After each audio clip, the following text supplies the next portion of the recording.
বলো। নমস্কার।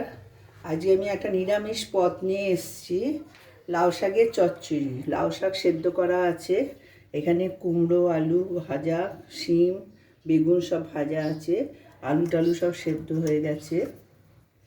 আলু টালু সব সেদ্ধ হয়ে গেছে। আমি এবারে কড়াতে তেল দিয়েছি। তেল দিয়ে ওভেনটা চালালাম। এতে পাঁচ ফোড়ন দিচ্ছি, লঙ্কা ফোড়ন দিচ্ছি, কাঁচা লঙ্কা। আমরা শুকনো লঙ্কাটা কমই খাই। এবারে আমি এই যে ভাজা সবজিগুলো আছে, এবার এগুলো একটু ঢেলে দিচ্ছি। এই ফোড়নটা মাখানো হয়ে গেলে এতে আমি দেবো হলুদ, নুন, আর আমার এখানে সর্ষে পোস্ত বাটা আছে, সর্ষে পোস্ত কাঁচা লঙ্কা এতে বাটা আছে। আমি এই মশলাটা দেবো। আমি একদম নিরামিষভাবে করছি। এটাতে এবারে হলুদ দিয়ে দিচ্ছি,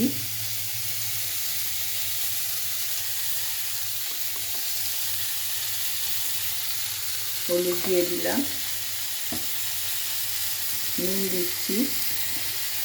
নুন দিয়ে আগে এগুলো সমস্ত ভাজা আছে, এই জন্য অল্প করেই নুনটা দেবো। আর মিষ্টি দেবো। মিষ্টি দিয়ে আমি ওই মশলাটাকে দেবো।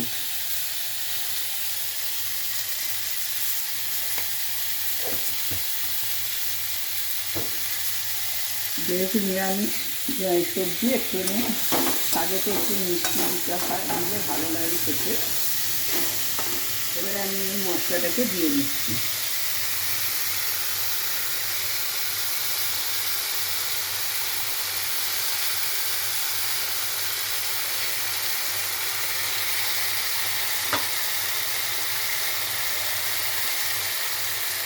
এক্ষুনি হয়ে যাবে, শাকটা দেওয়া অপেক্ষায়।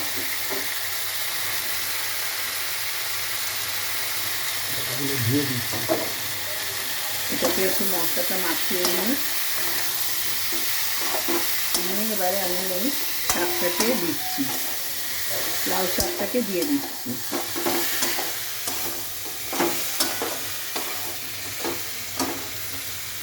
লাউ শাকটাকে দিয়ে দিলাম।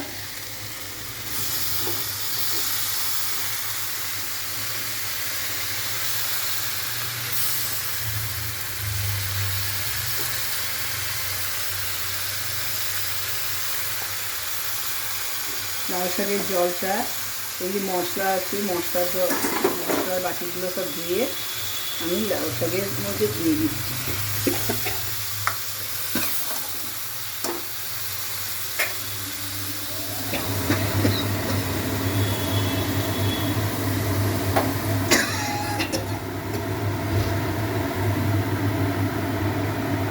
মশলাটা দিয়ে দিলাম, সর্ষে পোস্ত বেটেছিলাম সেই মশলাটাকে দিয়ে দিলাম। আর এই জলটুকু দিয়ে দিচ্ছি, কোনো জল ফেলছি না।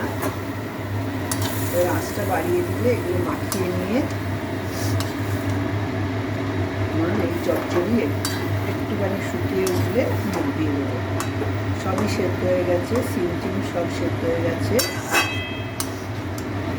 চাপা দিয়ে 5 মিনিট করে এটা একটুখানি ফুটে উঠলে 5 মিনিট পরে এটাকে শাকের ডাঁটার মধ্যে সব রসগুলো ঢুকে গেলে আমি এটাকে নামিয়ে দেবো।